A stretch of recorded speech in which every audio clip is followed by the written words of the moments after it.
Welcome to the Manx Theatre Podcast. Come on to the theatre. Hello, and welcome back to episode 69 of the Manx Theatre Podcast with me, Neil Callin. Thank you to everyone who's listened to our previous episodes. If you're brand new to the podcast, welcome along and thanks for joining us. In this podcast, we like to try and keep you up to date with what's going on in theatre on the Isle of Man, chatting to the cast and creatives of upcoming shows to find out a little bit more about the shows and the people behind them, and also what our Manx born and bred performers are up to further afield. Coming up on this week's podcast. I caught up with my fellow cast members Jack Divers, Meg Walker and Charlie Williams just before rehearsals for Two Feathers' imminent production of Little Shop of Horrors, which opens at the Gaiety Theatre on Saturday the 19th of July. You can still listen to all of our previous episodes through all the usual podcast outlets and at manxradio.com/podcasts. If you're enjoying the podcast, whilst you're there, make sure to give us a like, a 5-star review, and click subscribe or follow or whatever it is you need to do to make sure you never miss an episode. Giving the podcast a review also helps make it more available for other listeners to find. Now, in the last episode, I mentioned the application for the DCU's February 2026 production of Guys and Dolls had just closed. The auditions have been happening over this weekend. The deliberations may still be ongoing as I speak, and there are a lot of nervous people waiting for a phone call or for the cast to be published on Facebook.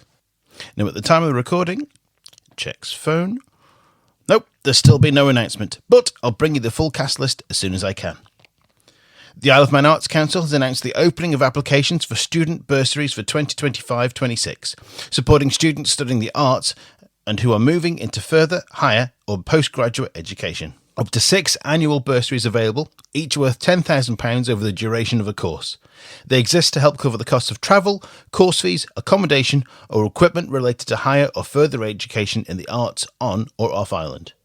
The Isle of Man Arts Council is also inviting applications for its July funding round, with the newly updated online portal now live. Individuals and organisations are encouraged to apply ahead of the deadline on Friday the 11th of July, with successful submissions considered at the Council's next funding meeting on Friday the 25th of July.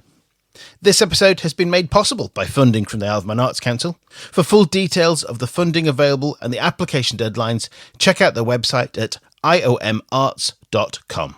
In other news, Manx actor Joe Locke features in the latest episode of Variety's Actors on Actors, alongside British actor and fellow Marvel star Charlie Cox.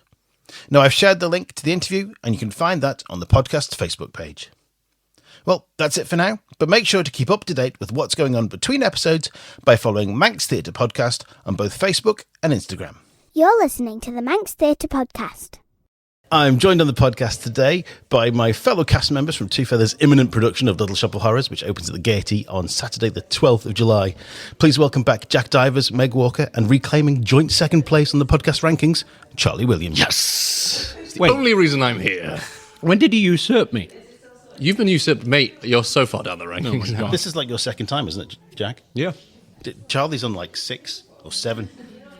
This is your second time? This is only my second It's time. my second time, and Neil forgot I was here the first time. Oh. When did you do the first one? The Merchant of Venice. Oh, that's even Your worse. show.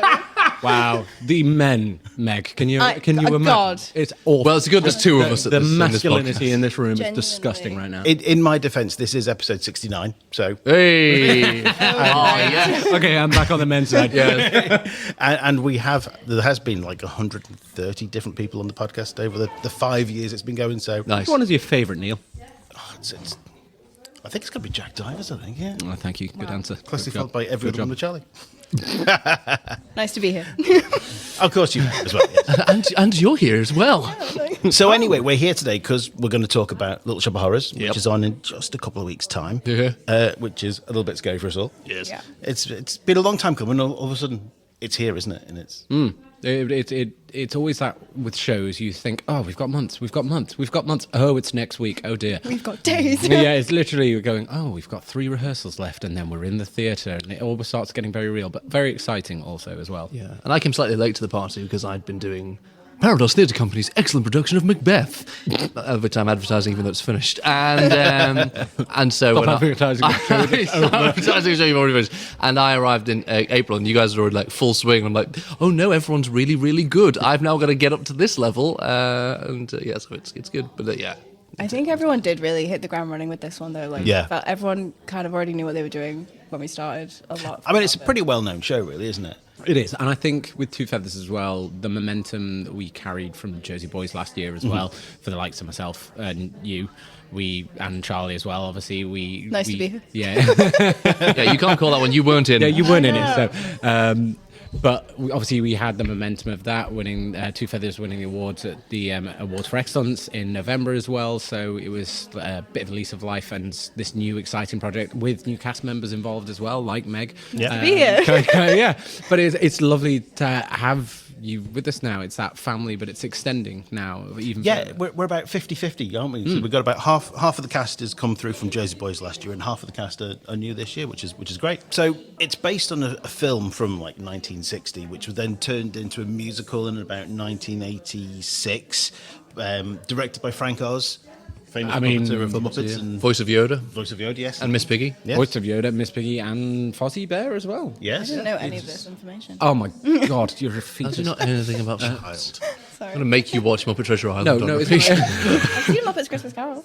That's okay. Okay, Fozzie Bear, the Yeah, puppeteer of yeah. that and the voice of that Cool. is Frank Oz. Love that. Also voiced Yoda. Who is Mr. Fezziwig in Christmas Yes. Carol for reference? Yes, thank you. I needed But getting back to the Little Shop of Horrors.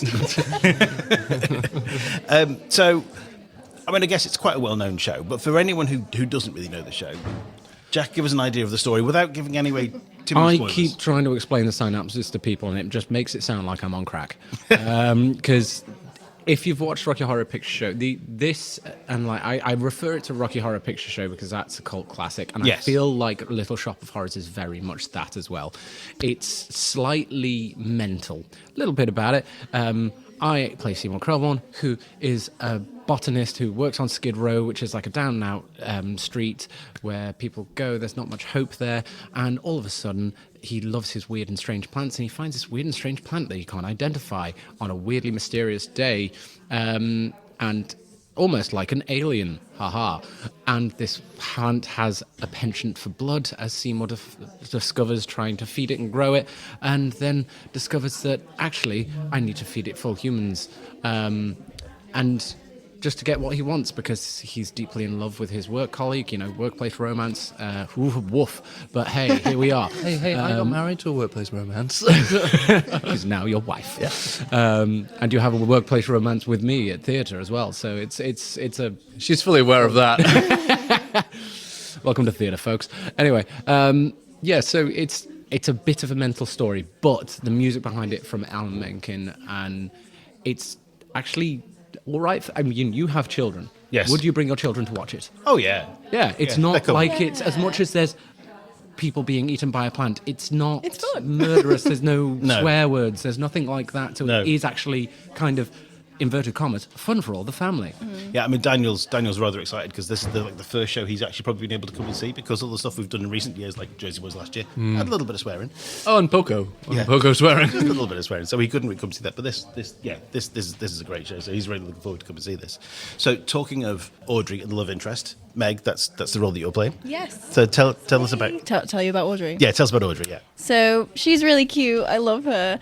So yeah, she works in the florists with Seymour, and she's had a bit of a rough time of it, but she's very positive and bubbly and just gets on with stuff. And she's in a relationship with the dentist, played by Charlie, who's not very nice to her. Understatement. But then, things blossom.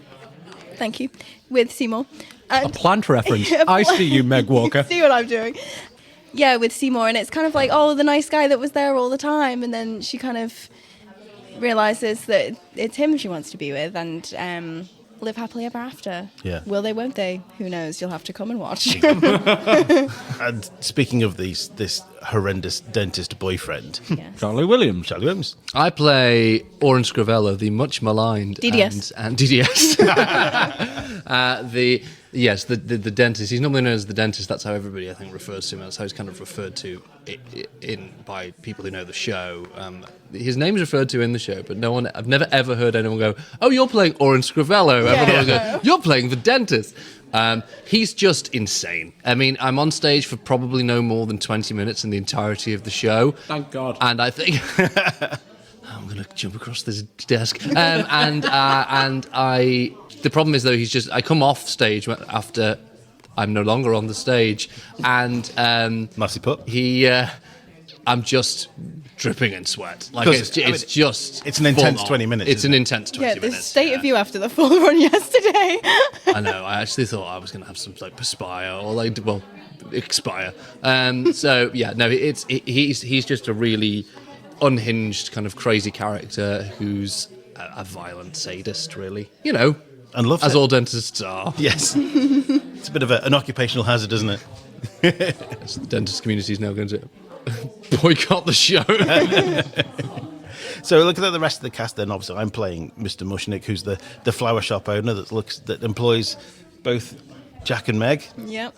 or Audrey and Pop, pop. Seymour. And you're doing an excellent job. Oh, He is. We may add, obviously, he's a host, so he can't really interview himself. We should probably interview you. Tell us a bit about your character, Neil. well, my character is a bit of a grumpy old fella who runs the flower shop and just about kind of puts up with Seymour and Audrey. The staff. I mean, it's not the most affluent part of New York, is it? So No. there isn't a great deal of customers coming in, and the business is on it's dying, really, isn't it? Yeah. But then suddenly along comes Seymour with this wonderful plant, and everyone's interested, and everyone's coming to the shop, and suddenly the fortunes change, and he sees the dollar bills, and he's like, this is wonderful, and then he chooses to adopt Seymour, thinking that if I've got Seymour, then Seymour's with me, and I have all his money, and I have all the fame, and it's going to be great. Yeah. And then you run away to Czechoslovakia. Yes, to see my sister. Shame. Yes. Or do Big I? meanie. So yeah, I mean it's a great part. I did realise the other week at rehearsals here that I am the oldest member of the cast. Oh.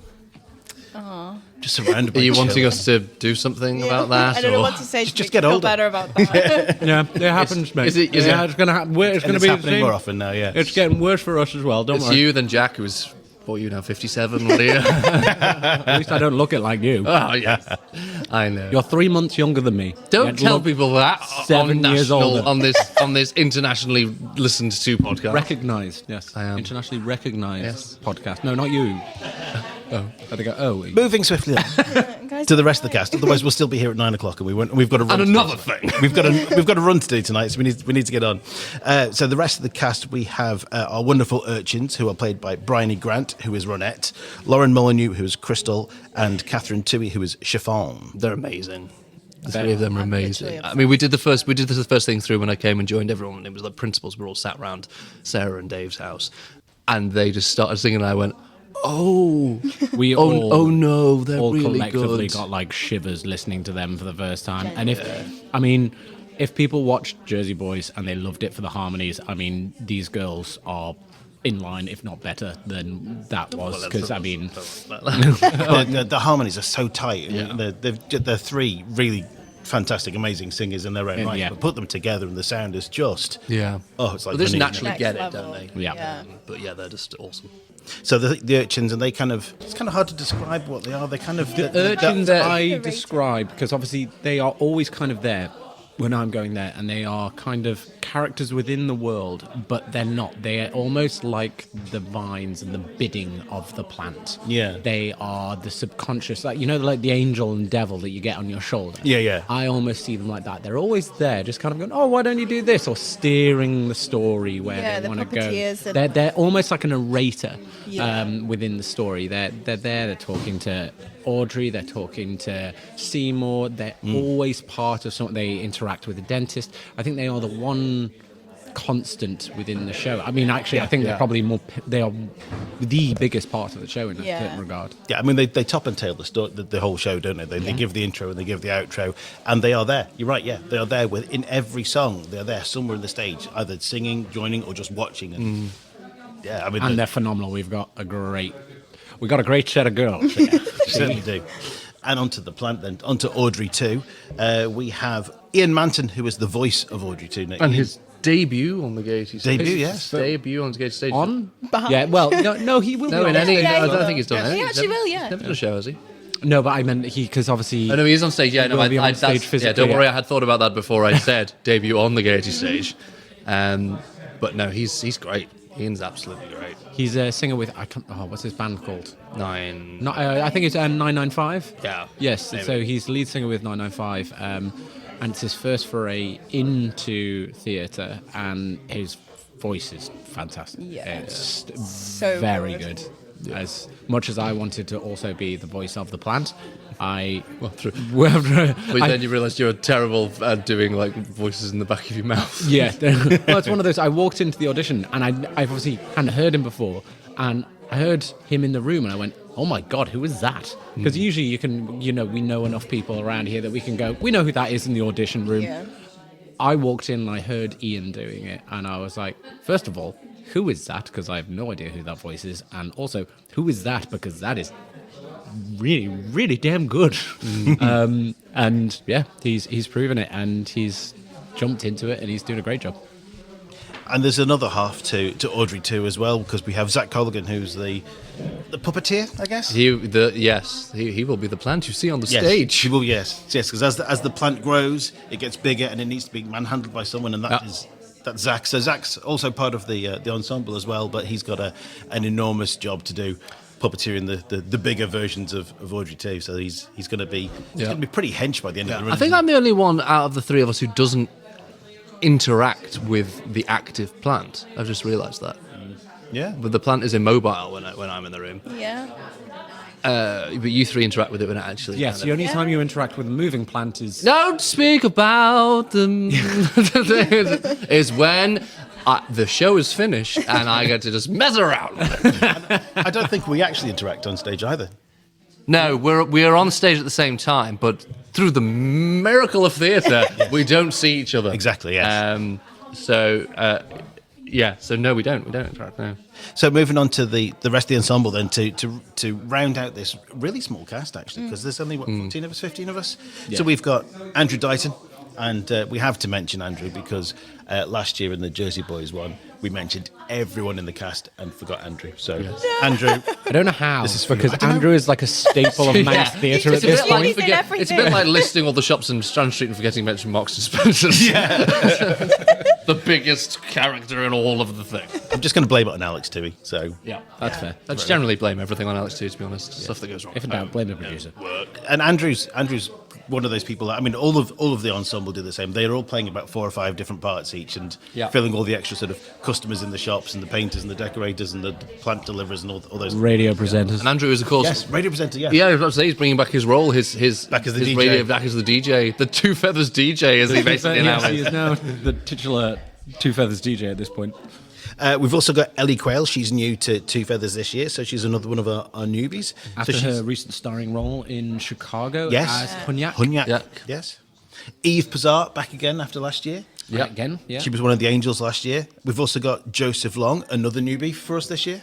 He's a newbie for us, but he's been part of the theatre background before. But he's been out of the game for a little while. Yeah. But he's You been wouldn't know excited to. You wouldn't know it. He's an absolutely fantastic actor. I remember watching Joe in the auditions where we just did workshopping stuff, and we were getting to do workshops of like characters within Skid Row.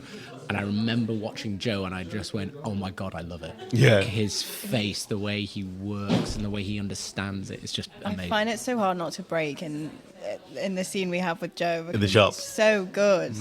So good. I just And want he- to laugh. He comes from a long lineage as well of performers, because his grandfather is John Cashin, OBE, former chairman and president of the Manx Operatic Society. And he is our in-house counsel, as his parents actually own a florist shop. Yes. So Hey, they do indeed, yes. We also have Kendra Maddox. Kendra is new this year as well. I think she's the youngest member of the cast, isn't she? She is 16. Yeah. Yes, but she was recently part of High School Musical in the summer last year. Gabriela Montez. Yes, she was one Oh, right. Okay. Yeah. of the leads, and she's a really fantastic talent. She's got a fantastic her voice. voice. Yeah. I've my daughter who's 4, was just in a sing-up show. She's associated with sing-up Kendra, and she came on just like, She's so good.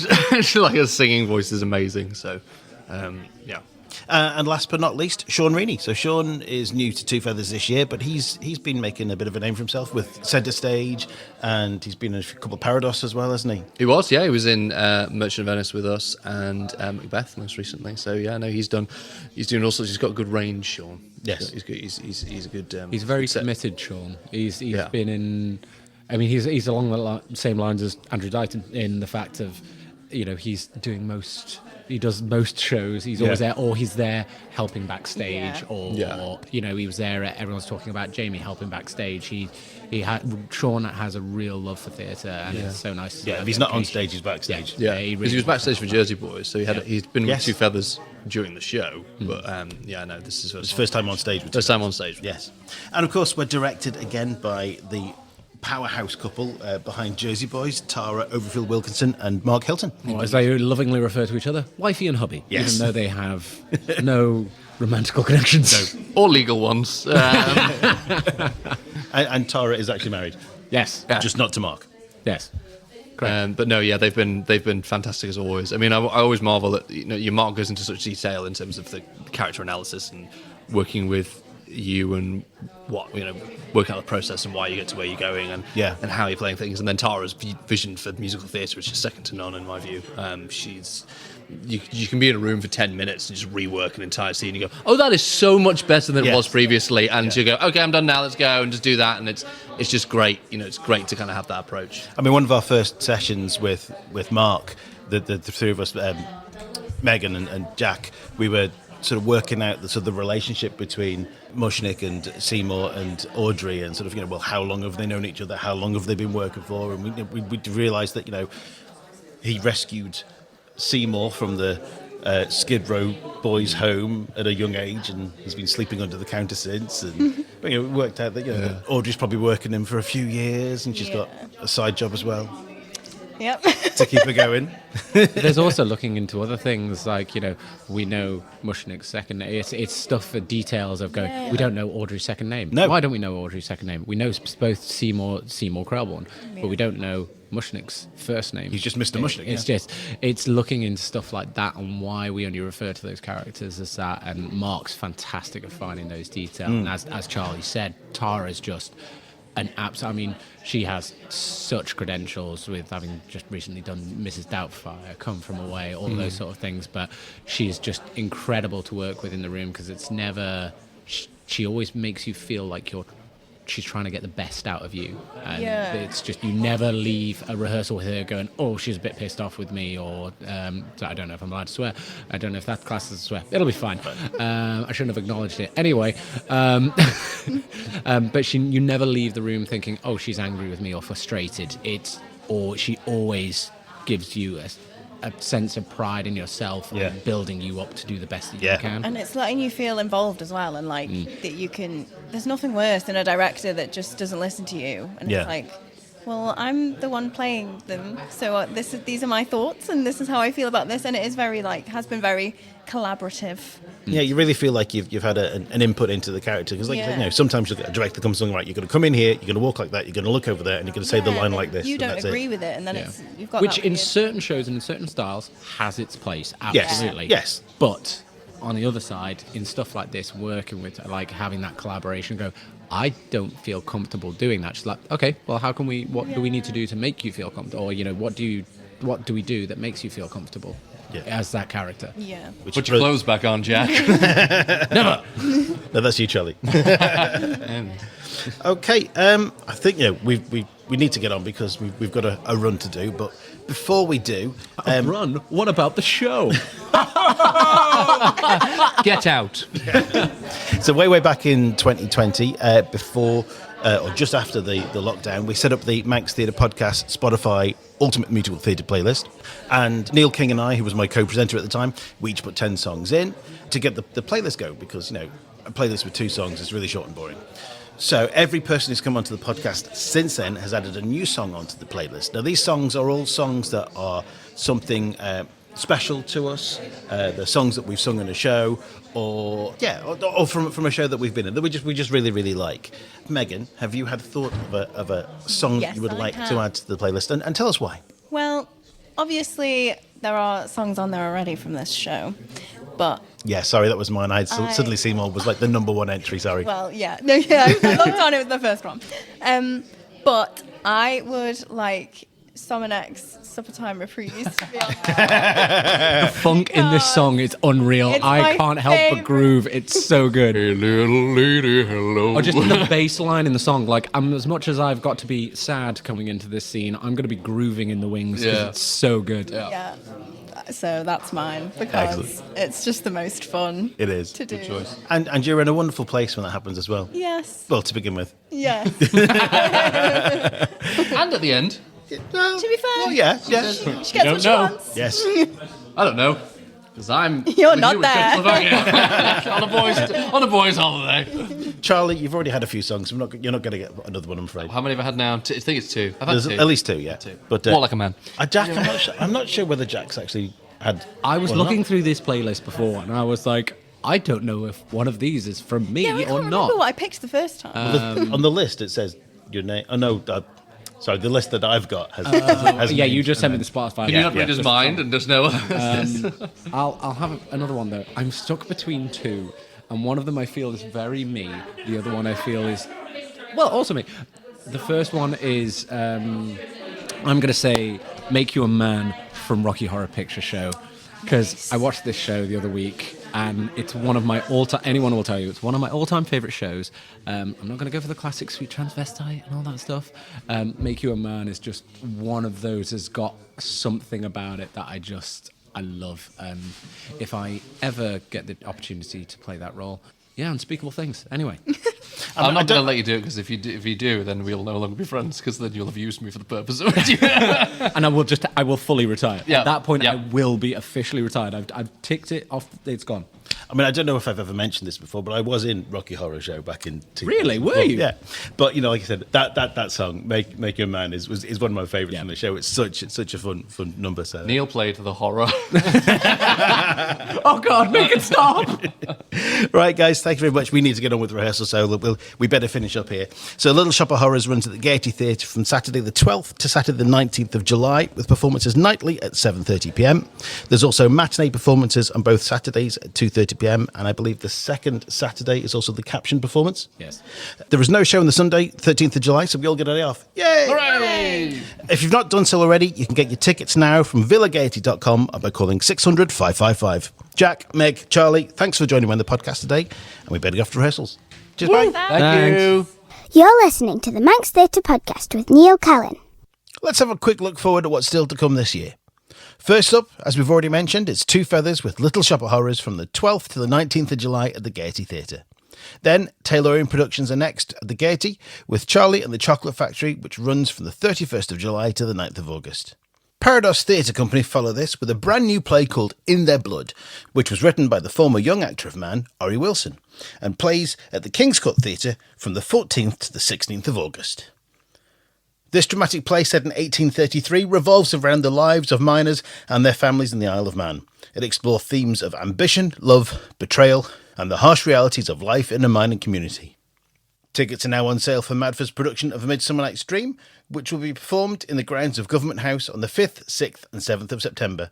A link can be found on both Madford and our Facebook page. On the 5th of October at the Ville Marina, Stage Ed present the musicals in concert featuring Stephen Palfreman and his West End chums and students from their summer holiday stage school, bringing you all the hits from the West End and Broadway. From the 10th to the 18th of October, Centre Stage Productions are bringing the band to the stage of the Gaiety, all set to a backdrop of Take That's greatest hits. Next up is the Service Players again, who will be presenting Henrik Ibsen's A Doll's House, directed by Daniel Sebastian Gray, at the Ballacomine Studio Theatre from the 20th to the 22nd of November. Well, with that, we bring episode 69 to a close. Thanks once again to Jack, Meg and Charlie for joining me on the podcast, and we wish them and everyone involved with Two Feathers production of Little Shop of Horrors all the very best for opening night and their run. Don't forget to check out the Spotify playlist by searching for Manx Theatre Podcast. There are 118 tracks in there now, and over 8 hours of show tunes to satisfy your musical theatre needs.